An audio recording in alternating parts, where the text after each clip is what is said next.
if this is true, then I think at this point, Sony might just be trolling. This is not the time to try to heckle the content creator or rogue PlayStation fanboy that's calling this stuff out. I see some of you in the comment section, and, I get it. We've been here. We've done this whole song and dance before where you come in the comment section and tell me about Xbox's layoffs, or you throw some kind of, proverbial, I don't know, ratchet or cog throw something in the wheel or whatever it is you're trying to do. You're trying to deflect. But the reality is PlayStation right now is in a content drought. They really are. And it's not by, any means some final game or end game in terms of, they're done. It's just that this is a sum of a lot of the decisions that they've been making in the last few years. They decided that they were going to take this particular direction. Having seen how people reacted to their really expensive titles, they didn't capitalize on it properly, in my opinion. I've mentioned on this channel how David Jaffe, who was the creator of God of War, had once said that PlayStation probably needed to, utilize the windows between big releases very wisely by taking their IPs and building smaller games within those worlds to keep their fans and to keep their audiences, engaged until those big games come out, because it will continue to generate hype and even make those games sell very much and much more. I, at the time, started thinking and saying, well, how are you going to pull this off? But then I realized, as PlayStation had been spending money on other studios, basically giving them money to keep their games away from Xbox, these funds could have been used for this particular enterprise. Think about it. Sony Santa Monica has, like 200 developers, maybe more. Naughty Dog has about, the same. Nix's, I don't know how many they have, but they seem to, be very efficient and effective.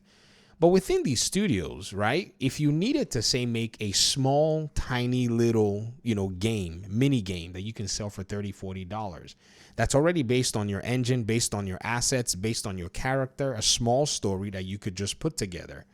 I wonder how much something like that is going to cost, seeing that a lot of your production is already pre-done. And when I say pre-done, like you already have mechanics built, you have systems already taken, already fleshed out properly, already optimized, all of that.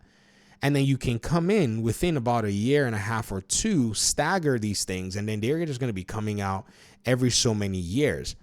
In fact, the reason I actually put it this way is simply the fact that this was kind of the way they made games back in the day. Anybody out here remember the intervals between the Arkham games? In between Arkham City and Arkham Knight was Arkham Origins. Let me give you all a story, please. Sit down, ladies and gentlemen. Let's just go through story time. In between Arkham City and Arkham Knight was Arkham Origins. There was a long development period from Arkham City to Arkham Origins. Rocksteady wanted to work on Arkham Knight and add the Batmobile and do all kinds of stuff. So they needed more time. And Warner Brothers kind of suspected that, hey man, in between this time, Batman fans would probably, appreciate another video game. So what did they do? They commissioned Warner Brothers Montreal, the folk who made Gotham Knights. They commissioned them and said, hey, make another Arkham game. At the time, Warner Brothers Montreal looked and said, how are we going to make an Arkham game? So you know what they did? They hit up Rocksteady and said, hey, Rocksteady, what's going on? We need help. Rocksteady said, we don't have time, so let's do this. They gave them a whole branch of Arkham City. They literally copied a branch and said, here's a branch in our repo, all our files, all our assets, everything, and just gave it to them. Ben Mattis is cited as saying that. And so what did they do? They took the entire, game files. Everything you played in Arkham Origins is basically Arkham City, reverse engineered, reshaded, just tweaked to be able to rewrite a story, given a different voice actor, because at the time, you couldn't get Kevin Conroy. So they basically went with another cast that did a good job nonetheless. And they were able to put a filler game in between Arkham City and Batman Arkham Knight. PlayStation could have taken its funds that it was using to pay for Final Fantasy and, all these other games. It could have used it within its studios to hire to be able to get that particular kind of paradigm done within Santa Monica, within Naughty Dog, within Insomniac. Insomniac was pumping out games in between games, and nobody even told them anything. They literally came out with 2018. They dropped Spider-Man. Then the next thing you know, they dropped Ratchet and Clank. Then the next thing you know, they dropped Spider-Man 2. The next thing you know, we saw that they got Wolverine cooking. And then they're going to have an X-Men game. Literally all inside of the same studio.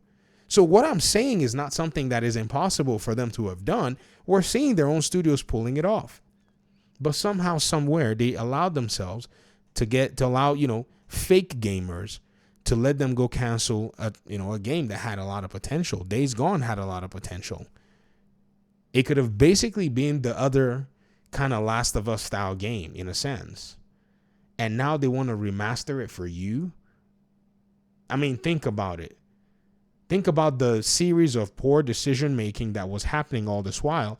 And, I'm sure nobody would have seen it. This is all hindsight. But, hey, I was just telling you all a few months ago that this stuff is not going to be fun. This stuff is going to backfire very soon. And you guys said, money hiding is good. It makes me feel, warm in my belly inside. Come on, man. Fellow PlayStation players, let's not do this. This is the time for you to start looking at Sony and going, what's going on, man? Quote the tweet and be like, what is this for? Who is this for? If you refuse to do a part 2 of the game, why are you wanting to, supposedly, allegedly, because this is all still, not confirmed from what I've looked at, why do you want to do a remaster of this game? Now, from a business perspective, I tried to touch that. It makes sense. They've taken Horizon Zero Dawn to the corners of the internet. They sold that game. That game sold very well. As well as God of War. I think God of War 2018 might get a remaster. That's probably the one that I might entertain buying. Again, triple dipping, if you were to ask me. But I don't know, man. PlayStation has got to earn my money before I give them a dime. Even Days Gone was on sale the other day on Good Old Games for $12. And nope. I ended up going, what did I even do? I bought another Xbox controller instead. Because I was like, not giving you guys a dime. You guys need to really work to earn this dough. At the end of the day, you really got to think about it. They're about to launch another console. And what are we going to get with this other console? Nothing. You're literally going to be playing games from another generation in what quality? Like, what are you going to be getting out of it? New PSSR versions of the game? I mean, you can go get DLSS, 4.0 or whatever versions of the game, which, is already like super cool. So at the end of the day, all these missed opportunities have basically become accumulative in bringing us what we have now, which is just a bag of empty, when the opportunities were sitting there the whole time. Yo, where is Sucker Punch, man? Like, this studio brought out a full-blown banger, and they basically sidelined them for Neil Druckmann's Last of Us project. And here we are. They have a Ghost of Tsushima game that is just so beloved by the fans that played it. And I'm sure that studio could have basically been the studio that was doing some really cool stuff. They did Infamous. They did a small Infamous story. Come on, man.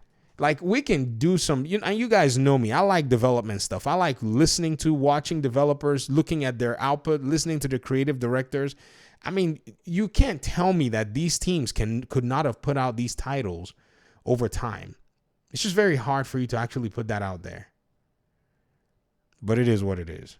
Thanks so much for watching the video, guys. I don't know, man. Let me hear your thoughts in the comment section. Peace out.